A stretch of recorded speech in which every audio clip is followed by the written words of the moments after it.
Hi hello welcome to post 360. నేను మీ మురళీ రాపల్లి. ఎప్పటిలాగే ఈరోజు కూడా ఒక హాట్ టాపిక్తో మీ ముందుకు వచ్చేసాం. ఇప్పుడు ఆంధ్రప్రదేశ్లో ట్రెండింగ్ టాపిక్గా నడుస్తున్నటువంటి ఒక కేసు గురించి ఈరోజు మనం మాట్లాడదాం. ఎవరైతే ఒక ముంబై హీరోయిన్ ఉందో ఆ అమ్మాయికి సంబంధించిన కేసు మళ్ళీ ఇప్పుడు తెర మీదకు రావడం జరిగింది. తనని అక్రమంగా అరెస్ట్ చేశారు, తనని చిత్రహింసలు పెట్టారు. చివరికి పెరిస్ టైంలో కూడా కనీసం నాప్కిన్ ప్యాడ్స్ ఇవ్వకుండా తనని చాలా విధాల హింసించారు పోలీసులు అంటూ అనేక రకాల ఆరోపణలు చేసింది ఆంధ్రప్రదేశ్ పోలీస్ డిపార్ట్మెంట్ పైన సదరు నటి. ఆ నటికి సంబంధించినటువంటి విషయాలతో మళ్ళీ ఇప్పుడు ఆంధ్రప్రదేశ్లో ముగ్గురు ఐపీఎస్ ఆఫీసర్ల పైన సస్పెన్షన్ అనేది పడటం జరిగింది. అసలు ముగ్గురు ఐపీఎస్ ఆఫీసర్ని సస్పెన్షన్ ఎందుకు చేశారు? నిజంగానే వాళ్ళు ఎవరైతే ఐపీఎస్ ఆఫీసర్స్ ఉన్నారో ఆ ముంబై నటి కాదంబరి జత్వానీని అక్రమంగా కేసులో అరెస్ట్ చేశారా? అసలు ఈ కేసు యొక్క పూర్వపరాలు ఏంటి? ఈ కేసులో ఎవరెవరు ఇన్వాల్వ్ అయి ఉన్నారు? అసలు ఈ కేసుకి పొలిటికల్ టచ్‌తో పాటు బిజినెస్ టచ్, అదేవిధంగా పోలీసులు ఎలా ఇన్వాల్వ్ అయ్యారు? అని డిఫరెంట్ కోణాల్లో ఈ కేసుని స్టడీ చేస్తూ ఉండగా చాలా చాలా నిజాలు బయటకొస్తూ ఉన్నాయి. ఎందుకంటే అన్యాయంగా, అకారణంగా కేసులు పెట్టేసి తనని తనని అరెస్ట్ పేరుతోటి కిడ్నాప్ చేసి ముంబై నుంచి విజయవాడ తీసుకొచ్చేసి తన ఫోన్స్ తన తన ఫోన్స్ అన్ని సీజ్ చేసేసి అదేవిధంగా తన బ్యాంక్ అకౌంట్స్ ఏవైతే ఉన్నాయో 18 బ్యాంక్ అకౌంట్స్‌ని కంప్లీట్‌గా సీజ్ చేసేసి తనని అనేక విధాల టార్చర్ చేశారు. ఈ ఐపీఎస్ ఆఫీసర్స్ అంటూ కంప్లెయింట్ చేయడం జరిగింది. అసల ఇందుట్లో నిజానిజాలు తెలుసుకునే లోపే ముగ్గురు ఐపీఎస్ ఆఫీసర్‌ని సస్పెండ్ చేయడం జరిగింది. అయితే ఈ సస్పెన్షన్ వేటు పడిన తర్వాత ఎవరైతే ఇందుట్లో ఇన్వాల్వ్ అయి ఉన్న ఒక ఐపీఎస్ ఆఫీసర్ విశాల్ గుని గతంలో విజయవాడ డీజీపీగా పనిచేశారు వైఎస్ఆర్‌సీపీ గవర్నమెంట్‌లో. విశాల్ గున్ని తను సరెండర్ అయిపోయాడు. అప్రూవర్‌గా మారిపోయి గతంలో జరిగిన కేసంతా ఫేక్ కేసు. దీనికి కారణము ఆహ్, గత గవర్నమెంటు, అంతేకాకుండా అప్పట్లో ఉన్నటువంటి పిఎస్ఆర్ రామాంజనేయులు వీళ్ళంతా కలిసి చెప్పటం వల్లే నేను కూడా ఈ అమ్మాయిని అరెస్ట్ చేయటానికి వెళ్ళటం అనేది జరిగింది అనేసి 3 పేజీల లెటర్ రాసి ఇచ్చాడనేసి ఇప్పుడు మీడియాలో హల్చల్ అవుతున్న వార్త. అసలు ఆ లెటర్‌లో ఏముంది? విశాల్ గుని ఆ లెటర్‌లో ఏం రాశాడు? ఒక ఐపీఎస్ ఆఫీసరు ఇంత ఫూలిష్‌గా నేను తప్పు చేశాను ఇదనేసి లెటర్‌లో రాస్తాడా?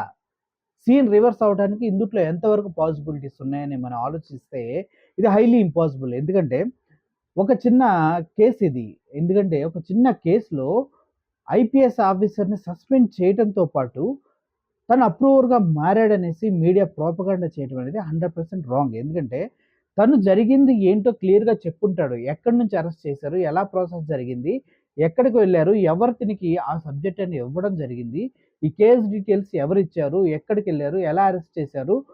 దానికి ఇన్‌స్ట్రక్షన్స్ ఎక్కడి నుంచొచ్చాయి? అనేసి ఒక లెటర్ అయితే రిలీజ్ చేసి ఉండొచ్చు. కానీ అప్రూవర్‌గా మారిపోయి మేము చేసింది తప్పని మాత్రం విశాల్ గుని చెప్పే అవకాశం అయితే లేనే లేదు. ఎందుకంటే తను క్లియర్‌గా చెప్తూ ఉన్నాడు. 13, 13 రోజుల్లో ఈ ఆహ్, కేస్‌ని క్లోజ్ చేయడం జరిగింది అనేసి. అసల ఈ కేస్ ఎక్కడ స్టార్ట్ అయింది? ఈ కేస్‌కి జిందాల్ ఆహ్, సజ్జన్ జిందాల్ ఒక బిజినెస్ మ్యాన్ జేఎస్‌డబ్ల్యూ ఏదైతే కంపెనీస్ ఉన్నాయో వాటి యొక్క చైర్మన్ తన దగ్గరికి ఈ కేస్ ఎలా వెళ్ళింది? అసలు ఈ కేస్‌కి సజ్జన్ జిందాల్‌కి సంబంధం ఏంటి? మనం మనం ఆలోచించినట్లయితే ఎవరైతే సో కాల్డ్ హీరోయిన్‌గా మనకి చెప్పబడుతుందో, తను హింసించబడ్డాను, తను బాధపడ్డాను, తనని టార్చర్ చేశారో, చివరికి పీరియడ్స్ టైమ్‌లో కూడా తనకి ప్యాడ్స్ ఇవ్వలేదని చెప్పింది అని చెప్తూ ఉన్నారు. తన ఈ కేస్‌లో సజ్జన్ జిందాల్‌ని ఇన్వాల్వ్ చేయడం జరిగింది. అసలు ఎలా జరిగింది? ఎందుకు జరిగింది? అనేది ఇప్పుడు మనం మాట్లాడుకుందాం. 2023 ఫిబ్రవరిలో ముంబైలో ఉన్నటువంటి ఒక పోలీస్ స్టేషన్‌కి బాంద్రా కుర్లా కాంప్లెక్స్ అంటారు. బీకేసీ కాంప్లెక్స్ అనే పోలీస్ స్టేషన్‌కి జత్వాని వెళ్ళి ఒక పర్సన్ పైన ఎఫ్ఐఆర్ రాయాలి. నేను కంప్లెయింట్ ఇస్తున్నా అని చెప్పడం జరిగింది. సరే ఎవరమ్మా అనేసి తన గురించి క్లియర్‌గా ఎంక్వైరీ చేసిన పోలీసులకి తను కంప్లెయింట్ ఇస్తున్న వ్యక్తి యొక్క పేరు, తన ప్రొఫైల్ వినగానే చాలా షాక్ అయిపోయి, "ఆహా! ఇతని పైనైతే మేము కంప్లెయింట్ చేయలేము. ఇది చాలా హై ప్రొఫైల్ కేసు. ఒకసారి ఆలోచించుకోండి" అని చెప్తూ కేస్‌ని కంప్లెయింట్‌ని రిజిస్టర్ చేయకుండా తనని పంపించేశారు అని తెలుస్తుంది. తను ఎవరిపైనైతే కంప్లెయింట్ చేయడానికి వెళ్ళిందో ఆ వ్యక్తి పేరే Sajjan Jindal. JSW chairman Sajjan Jindal the great business man. అసలు అతని పైన ఈ అమ్మాయి ఎందుకు కంప్లెయింట్ చేయడానికి వెళ్ళిందంటే, తనని సజ్జన్ జిందాల్ రేప్ చేశాడు, సెక్సువల్ అసాల్ట్ చేశాడు అంటూ తన పైన కేస్ బుక్ చేయమనేసి ఆ పోలీస్ స్టేషన్‌కి వెళ్ళటం జరిగింది. కానీ అక్కడ పోలీస్ స్టేషన్‌లో పోలీసులు ఆ కేస్ తీసుకోకపోగా తన్ని నెగ్లెక్ట్ చేయటం మొదలుపెట్టారు. అప్పుడు ఈ అమ్మాయి కోర్టుకి వెళ్ళి నా పైన ఇలా అన్యాయం జరిగితే నేను కేస్ పెడతానికెళ్తే పోలీసులు కేస్ తీసుకోలేదు అని కోర్ట్‌లో కేసు వేసి మరి ఒక ఆర్డర్ తెచ్చుకొని ఈ సజ్జన్ జిందాల్ పైన ఎఫ్ఐఆర్ అనేది బుక్ చేయించడం జరిగింది. అసలు ఈ సజ్జన్ జిందాల్‌కి ఈ జత్వానికి ఏంటి సంబంధం? ఎలా కలిసారు వీళ్ళు అంటే, తను ప్రయత్నించింది ఫిబ్రవరిలో కేస్ పెడతానికి ప్రయత్నించింది 2023లో. కానీ 2023 డిసెంబర్ వరకు ఆ కేసు రిజిస్టర్ కాలేదు. కోర్ట్ ఆర్డర్స్ వచ్చిన తర్వాత 2023 డిసెంబర్ 13వ తారీఖు ఆ టైంలో జిందాల్ పైన కేస్ బుక్ చేయడం జరిగింది. ఏమిటని కేసు? రేప్ చేశాడు, అసాల్ట్ చేశాడు, అదేవిధంగా చాలా విధాల హింసలకు గురి చేశాడనేసి డిఫరెంట్ సెక్షన్స్‌లో తన పైన కేసు పెట్టడం అనేది జరిగింది. అయితే ఆ సెక్షన్‌లు ఏంటంటే మనకి ఐపీఎస్ 376 రేప్ చేసినట్టుగా, at the same time Indian penal code 354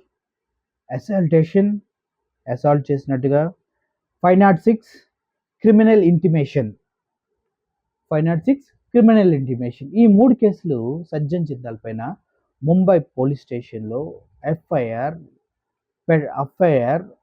register అవ్వడం జరిగింది.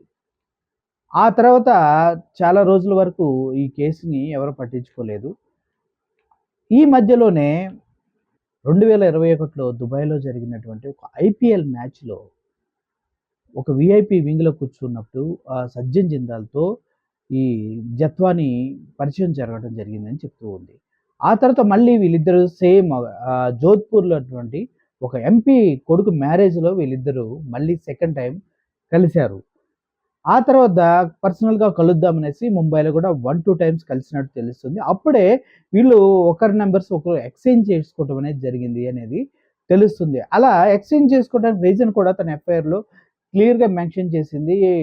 ఆహ్, జత్వాని వాళ్ళ బ్రదర్ ఎవరో దుబాయ్‌లో రియల్ ఎస్టేట్ బిజినెస్ చేస్తాడనేసి తన దగ్గర కొన్ని ల్యాండ్స్ ఉన్నాయి. అవి నేను కొంటాననేసి సజ్జన్ జిందాల్ ఇవి నేను కొంటాను. నాకు తన కాంటాక్ట్ కావాలి. సో, నేను కమ్యూనికేట్ చేయడానికి ఒక నంబర్ కావాలి కాబట్టి ఫస్ట్ నీ నంబర్ ఇవ్వని అడగడం జరిగిందంట. అప్పుడు ఈ జత్వాని తన నంబరు ఎక్స్‌చేంజ్ చేయడం జరిగింది. ఆహ్, రియల్ ఎస్టేట్ డీల్స్ అనేవి సెట్ చేయడం కోసం అలా నంబర్స్ ఎక్స్‌చేంజ్ చేయిస్తుంది. ఆ తర్వాత అడపాదడపా కలుస్తూ దాని గురించి మాట్లాడుతూ ఉండగా, ఒకరోజు జేఎస్‌డబ్ల్యూ మెయిన్ ఆఫీస్ ఎక్కడైతే ఉందో అక్కడికి తనను పిలిపించటం జరిగింది. అక్కడికి జత్వాని ఎవరైతే కాదంబరి జత్వాని అనే హీరోయిన్ ఉందో తను అక్కడ కాంప్లెక్స్‌కెళ్ళటం జరిగింది. అదే బిల్డింగ్‌లో ఇది పెద్ద ఆఫీస్ అది. జేడబ్ల్యూఎస్ ఆఫీస్. ఆ ఆఫీస్‌లోనే పెంట్ హౌస్ ఒకటుంది. ఆ పెంట్ హౌస్‌లోకి రిలాక్స్ అవ్వడానికి వెళ్లి మాట్లాడుకుందాం అని పిలిచేసి, తిన్ని బలాత్కారం చేసినట్టుగా క్లియర్‌గా తను చెప్తూ ఉంది. ఎంత ఎంత వారించినప్పటికీ తన పైన బలాత్కారం జరిగింది. తను వద్దు వద్దంటున్నా వినిపించుకోకుండా తన్ని సెక్సువల్‌గా హెరాస్ చేశాడు అని తను పదే పదే అందరి ముందు చెప్తుంది. ఆ కేస్ కూడా అలాగే బుక్ చేసి ఉంది.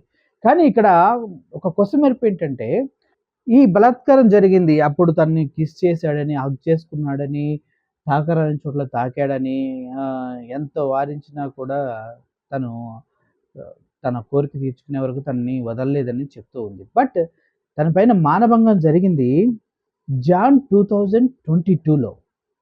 బట్ తిను కంప్లెయింట్ పెట్టింది 2023కి జాన్ 2022కి ఇప్పుడు ఫిబ్రవరి 2023కి ఆల్మోస్ట్ 13 నెలల గ్యాప్ ఉంది. ఈ 13 నెలల గ్యాప్‌లో తినెందుకు కంప్లెయింట్ చేయలేదు? ఎందుకు కంప్లెయింట్ చేయలేదు అని అడిగితే తను చెప్తూ ఉంది.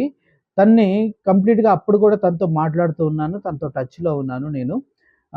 సో, నన్ను పెళ్లి చేసుకోమని నేను పదే పదే అడుగుతూ ఉన్నాను. కానీ తను పెళ్లి చేసుకుంటాను అని చెప్పి చివరికి నన్ను మోసం చేస్తున్నాడు అని ఎవరైతే ఈ ఆహ్, జత్వాని ఉందో తను చెప్పడం జరుగుతుంది. కానీ ఇక్కడ ఆల్రెడీ జేఎస్‌డబ్ల్యూ ఓనర్ ఎవరైతే చైర్‌పర్సన్ ఉన్నారో తనకి ఇంతకుముందే మ్యారేజ్ అయింది. పిల్లలు ఉన్నారు. తన ఏజ్ 64 ఇయర్స్. తిన ఏజ్ 23 ఇయర్స్. బట్ ఇంత పర్టిక్యులర్‌గా ఈవిడ ఉన్న వ్యక్తి 13 నెలలు దగ్గర దగ్గర 13 నెలలు తనతో రిలేషను ఎలా కంటిన్యూ చేసింది? తను రేపుకి గురయ్యానని చెప్తూ ఉన్నప్పుడు తిను ఎలా తనతో రిలేషన్ కంటిన్యూ చేసిందనేది ఏ మీడియా ఇప్పటివరకు మాట్లాడతలేదు. And one more thing already పెళ్ళయ్యి భార్య పిల్లలున్న వ్యక్తిని మళ్ళీ పెళ్లి చేసుకోవాలని ఎలా అనుకుంది? ఆ విషయం కూడా ఏ మీడియా ఛానల్ మాట్లాడట్లేదు. అండ్ ఈ 1 ఇయర్‌లో తను ఈ ఎవరైతే జిందాల్ ఉన్నారో తనతో ఎన్ని సార్లు శారీరకంగా కలిసింది? తన్ను ఎలా హరాస్ చేసాడు? తను ఇష్టపూర్వకంగా ఎళ్ళిందా తర్వాత? అంటే ఒక అండర్‌స్టాండింగ్‌కొచ్చి తనతో కలిసి ఉండాలనుకుందా? ఒక 64 ఇయర్స్ వ్యక్తిని నువ్వు 23 సంవత్సరాల అమ్మాయివి ఎందుకు పెళ్ళికి పెళ్లి చేసుకుందాం అనుకున్నావు? అని అడిగితే దానికి మీడియా దగ్గర కానీ, ఎవరి దగ్గర కానీ ఎటువంటి సమాధానాలు లేవు. వాటెవర్ ఇట్ ఈస్ జిందాల్ పైన కేసయితే అయింది. జిందాల్ పైన కేసయిపోయిన తర్వాత దీనికిప్పుడు రాజకీయ రంగు పులవడం అనేది చాలా చాలా ఇంపార్టెంట్. అందుకే ఎవరైతే అనేక విధాల వైఎస్ఆర్‌సీపీ నాయకుల్ని ఇన్వాల్వ్ చేయాలని చూస్తున్నారో అది తరుణం రానే వచ్చింది. ఈ అమ్మాయి ఎవరైతే సో కాల్డ్ జస్ జత్వాని ఉందో, ఎవరిపైనైతే కేస్ పెట్టిందో జిందాల్ అతను వైఎస్ఆర్‌సీపీ అధినేత జగన్మోహన్ రెడ్డికి క్లోజ్ ఫ్రెండ్. అతను జగన్మోహన్ రెడ్డిని కలవడానికి గతంలో చాలా సార్లు ఆంధ్రప్రదేశ్‌కి రావడం జరిగింది. అందుట్లో ఒకటి భాగంగా సేమ్ 2023 ఫిబ్రవరి 15న ఆంధ్రప్రదేశ్‌లో ఒక భూమి పూజ కోసం జిందాల్ రావడం జరిగింది. ఆ రోజు జగన్మోహన్ రెడ్డి గురించి రాజశేఖర్ రెడ్డి గురించి తను మాట్లాడుతూ నాకు చాలా ఇష్టమైన వ్యక్తులు వీరు. వీరి కోసం నేనేమైనా చేస్తాను అన్నట్టుగా ఈ జిందాల్ అధినేత చెప్పడం జరిగింది. అప్పటి నుంచి జిందాల్ అధినేతకి జగన్మోహన్ రెడ్డికి ఉన్న సన్నిహిత్యాన్ని, స్నేహాన్ని బిజినెస్ డీల్స్‌ని అడ్డం పెట్టుకొని జగన్మోహన్ రెడ్డి ఈ కేసులో ఇన్వాల్వ్ అయ్యాడు. వైఎస్ఆర్‌సీపీ పార్టీకి ఈ కేసులో ఇన్వాల్వ్ అయ్యింది అని పుకార్లయితే షికారులు చేస్తూ ఉన్నాయి. వాస్తవానికి మనం మాట్లాడుకున్నట్లయితే 2024 ఫిబ్రవరి 2వ తారీఖున కుక్కల విద్యాసాగర్ ఎవరైతే వైఎస్ఆర్‌సీపీ లీడర్ అని చెప్పుకుంటాడో తను కుక్కల విద్యాసాగర్ అనమాట. ఇతను మాజీ జెడ్పీ చైర్మన్ కుక్కల శ్రీనివాస్ గారి కొడుకు ఈయన.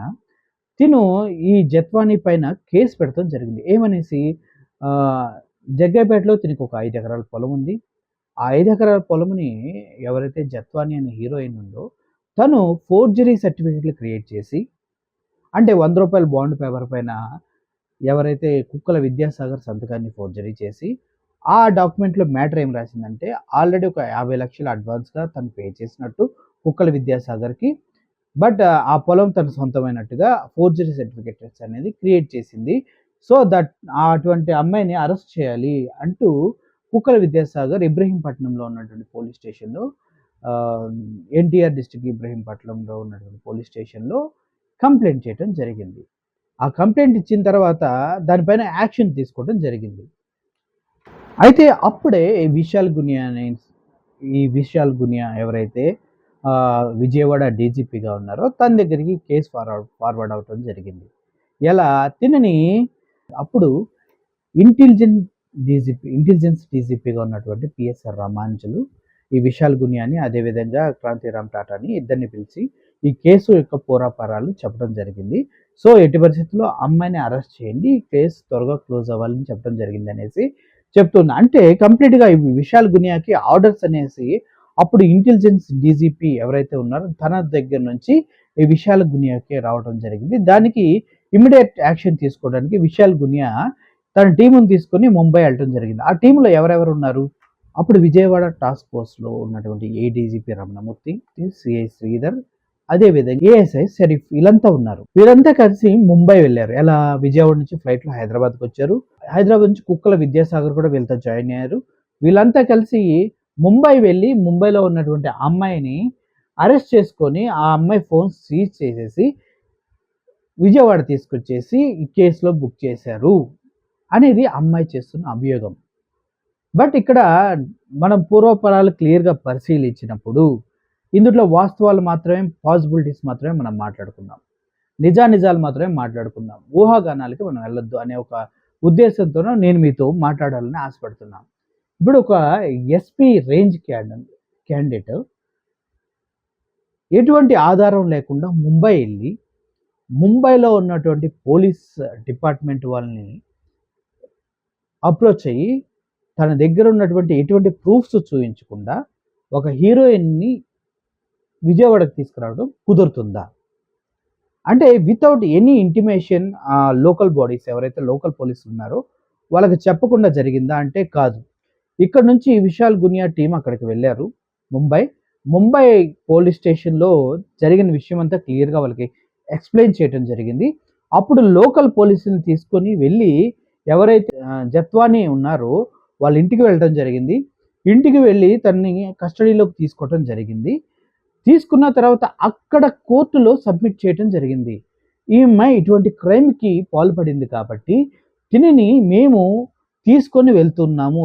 దయచేసి కోర్టు వారు దీనికి అనుమతి ఇవ్వండి అంటూ ముంబై కోర్టులో వీళ్ళు అప్లై చేసుకోవడం జరిగింది. అక్కడ జడ్జి అప్రూవ్ చేస్తూ యెస్ ఇది జరిగింది కాబట్టి ఈ అమ్మాయిని ఎవరైతే హీరోయిన్ ఉందో అమ్మాయి పేరు క్లియర్‌గా చెప్తాను ఆగండి. కాదంబరి జత్వానీ ఎవరైతే ఉందో ఆ అమ్మాయిని మీరు విజయవాడ తీసుకెళ్ళి విచారించుకోవచ్చు అని ముంబై కోర్టు జడ్జి స్టాంప్ వేసి వీళ్ళకి ఆర్డర్ ఇవ్వడం జరిగింది. అక్కడ నుంచి మళ్ళీ ఇక్కడికి వచ్చిన తర్వాత ఆ అమ్మాయిని రూమ్లో పెట్టి హెరాస్ చేశారు అది ఇది అంటే ఏమో చేస్తారు పోలీసులు. ఇది చేసావా లేదా ఇదేంటి అని అడగటానికి తన్ని ఒక రూమ్లో బంధించి అయితే ఉండొచ్చు. గతంలో చాలా కేసులు ఇది జరుగుతూ ఉంటుంది.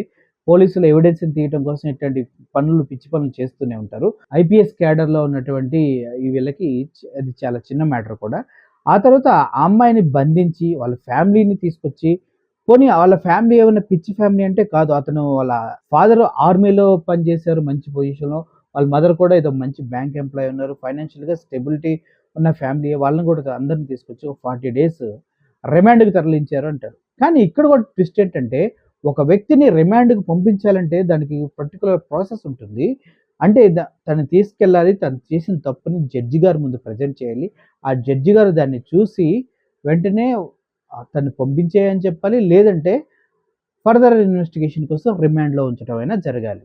వితౌట్ ఎనీ పర్టిక్యులర్ న్యాయస్థానాన్ని ఇన్వాల్వ్‌మెంట్ లేకుండా తనని జైల్లో పెడతం అనేది హైలీ ఇంపాసిబుల్. ఇప్పుడు చెప్పే మాటలేంటంటే అధికార పక్షంలో ఉన్నటువంటి టీడీపీ వాళ్ళు జగన్ ఈ వ్యవస్థలన్నిటిని మేనేజ్ చేశాడు. జిందాల్ కోసం తన స్నేహితుడి కోసం ఇదంతా చేశాడు. ఆ జిందాల్ పైన ఏదైతే రేప్ కేసు, అసాల్ట్ కేసు ఇవన్నీ ఉన్నాయో ఇవి తీసేయించడానికి అమ్మాయిని భయపెడటానికి ఇక్కడికి తీసుకొచ్చి తనతో వైట్ పేపర్స్ మీద సంతకాలు చేయించుకొని వదిలేశారు. ఆ 40 రోజులు వాళ్ళని అనేక విధాలు టార్చర్ చేశారు అని చెప్తూ ఉన్నారు. బట్ ఈ మధ్యలో జరిగిన ప్రాసెస్ మొత్తం ప్రూవ్ చేసుకుంటూ ఎన్ని డాక్యుమెంట్స్ కోర్టుకు సబ్మిట్ చేశారు, ఎన్ని ప్రూఫ్స్, ఎన్ని ఎవిడెన్సెస్ కోర్టుకి ఇచ్చారనేది ఏ మీడియా ఛానల్ మాట్లాడట్లేదు. అది ఒకటి బయటకు రావాల్సిన విషయం ఎంతైనా ఉంది. నెంబర్ 2 ఇప్పుడు మళ్ళీ తెర మీదకి ఈ టాపిక్ ఎందుకొచ్చింది అంటే మొన్నటి వరకు గుడ్లవల్లేరు కాలేజీ ఇష్యూ జరుగుతూ ఉన్నప్పుడు తీసుకురావడానికి ట్రై చేశారు. అది అలా తీసుకొచ్చే టైంకి కరెక్ట్‌గా విజయవాడని వరదలు ముంచేయడం జరిగింది. దీన్ని ఏదో ఆకతాయిగా అట్టట్టట్టట్టట్ట పనులు చేసి చేయనట్టుగా టీడీపీ గవర్నమెంట్ వర్కులు చేయలేదు. సో, దాన్ని మళ్ళీ కప్పిపుచ్చుకోవడానికి ప్రజల మనసుల్ని డైవర్ట్ చేయడానికి మళ్ళీ సేమ్ కేస్ కాదంబరి జత్వానీ కేసుని మళ్ళీ తీసుకొచ్చి ముగ్గురు ఐపీఎస్ ఆఫీసర్‌ని సస్పెండ్ చేయడం జరిగింది. ఒక ఐపీఎస్ ఆఫీసర్ రేంజ్ క్యాండిడేట్‌ని సస్పెండ్ చేయాలంటే ఇన్వెస్టిగేషన్ ఎవరు చేయాలి? డీజీ రేంజ్‌లో చేయాలి. డీజీపీ, డీజీ రేంజ్‌లో చేయాలి. బట్ వీళ్ళ కేసుని ఇన్వెస్టిగేషన్ చేసినటువంటి ఇంకొక ఐపీఎస్ ఆఫీసర్‌తో చేయించారు. ఇక్కడ చాలా చాలా చాలా గేమ్ అనేది రన్ అవుతూ ఉంది. ఎప్పుడైతే ఈ అమ్మాయి ఇక్కడ నుంచి సంతకాలు పెట్టేసి వెళ్ళిందో, మేము ఇక్కడ నుంచి ఎట్టి పరిస్థితుల్లో వెళ్ళిపోవాలి. ఎందుకంటే తన దగ్గర ఉన్న డబ్బులు లాగేసుకున్న, బ్యాంక్ అకౌంట్స్ తీసేశారు, మొబైల్స్ లాగేసుకున్నారు, జైల్లో పెట్టేశారు. ఇవన్నిటి తర్వాత తనకి బెయిల్ దొరకడం జరిగింది. సంతకాలు పెట్టేసిన తర్వాత. ఆ బెయిల్ తీసుకొని వెళ్ళిపోయిన తర్వాత అట్ ద సేమ్ టైమ్ ముంబైలో కూడా జిందాల్ పైన పెట్టిన కేసు కూడా కొట్టివేయటం జరిగిందనేసి ఇప్పుడు వస్తున్న వార్తలు. ఈ టోటల్ డ్రామాలో ఈమె సెక్షువల్ హెరాస్మెంట్ జరిగిందన్నది వాస్తవమైనప్పటికీ ఒక 13 నెలలు తను అతనితోనే జర్నీ చేసింది. ఆ 64,000 ముసలివాడిని పెళ్లి చేసుకోవడానికి ఈమె ట్రై చేసింది. దేనికోసం? అది జరగలేదు కాబట్టి ఇప్పుడు పోలీసుల దగ్గరకొచ్చి కంప్లెయింట్ చేసింది. దానికోసం తను ఫైట్ చేసింది అంతా ఓకే. బట్ ఇందులో వాస్తవాలు మనం గమనించినట్లయితే ఈ డ్రామా అందటికి రాజకీయ రంగు పొలమాల్సిన అవసరం ఎందుకొచ్చింది? ఇందుట్లో పెద్ద పెద్ద రాజకీయ నాయకులు ఇన్వాల్వ్ అయిపోయి పెద్ద పెద్ద పొజిషన్‌లో ఉన్నటువంటి ఎస్పీలని ఐపీఎస్ ఆఫీసర్స్‌ని సస్పెండ్ చేసే స్థితికి ఎందుకు వెళ్లారు?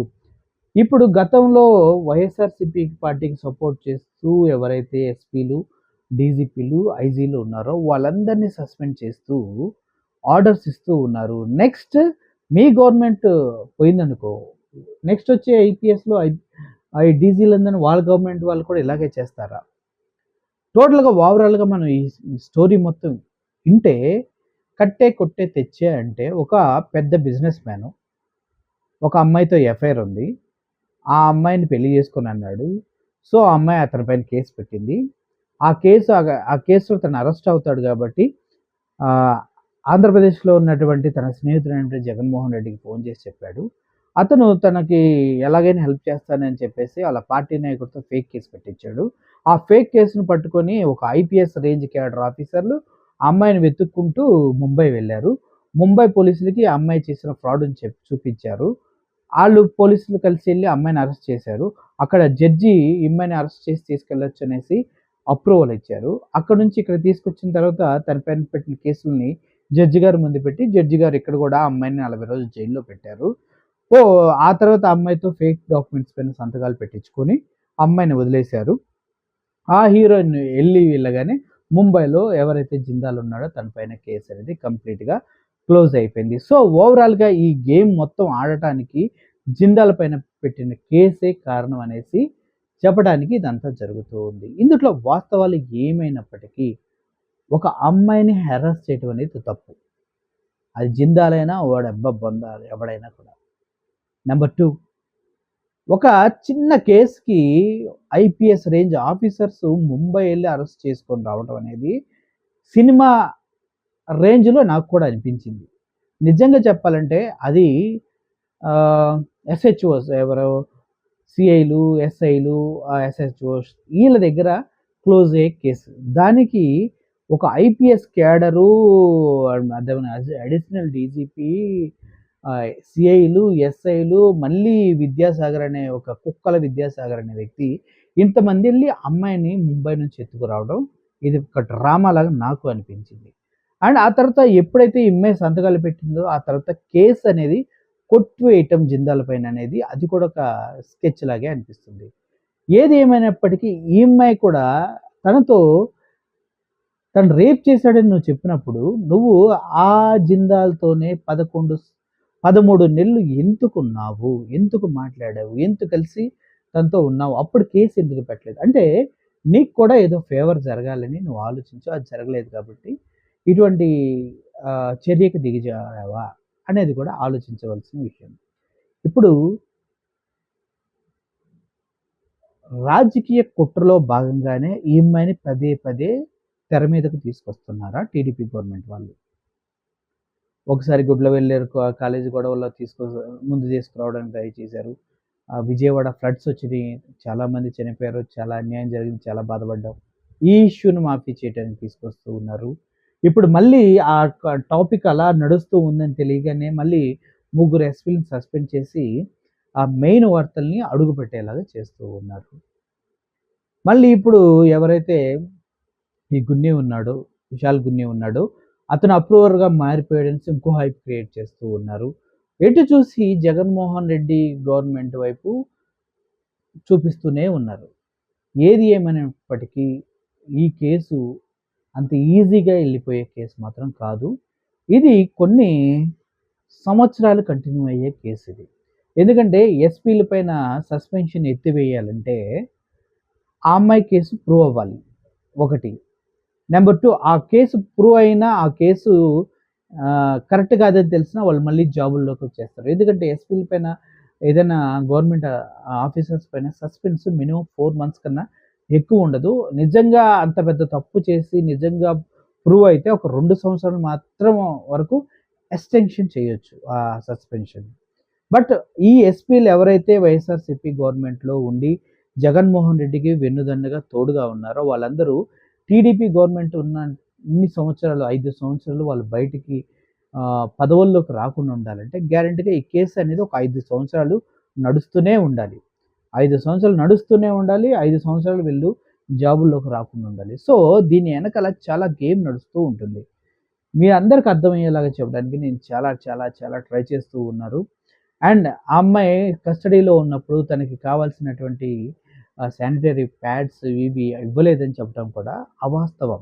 ఎందుకంటే తను ఎఫ్ఐఆర్‌లో క్లియర్‌గా మెన్షన్ చేసింది ఏంటంటే, వచ్చిన ప్రతిసారి నీకు మెడిసిన్స్ అందుతున్నాయా? నువ్వు బాగున్నావా? నీకు కావాల్సినవి దొరుకుతున్నాయా? అనేసి ఎవరైతే పోలీస్ ఆఫీసర్ ఉన్నారో వాళ్ళు అడుగుతూ ఉన్నారని తను మెన్షన్ చేసింది. సో, తన కంప్లెయింట్‌లో మెన్షన్ చేసింది. సో, టోటల్‌గా ఈ డ్రామా మొత్తాన్ని ఒక సింపతి వేలో క్రియేట్ చేసుకుంటూ వెళ్ళి, దీన్ని ప్రతిపక్షాల పైన రుద్దే ప్రయత్నం అయితే 100% జరుగుతూ ఉంది. దీన్ని ఎవరెలా తీసుకుంటారనేది పక్కన పెడితే, రాబోయే కాలంలో ఈ కేసు ఎన్ని మలుపులు తిరుగుతుంది, ఎక్కడి వరకెళ్తుంది, ఎవరి తప్పు ఏదనేది ఎలా తెలుస్తుందో మనం కూడా అందరం వేచి చూడాలి. ఇప్పుడు విశాల్ గునియా రాసిన 3 పేజీల లేఖలో ఏముందో కూడా మనకి రేపు తెలుస్తుంది. ఈరోజు ఈవినింగ్ లోపు తెలిసిపోతుంది. చూద్దాం ఏమవుతుందో. Thanks for watching. I am Murali signing off. Thank you so much.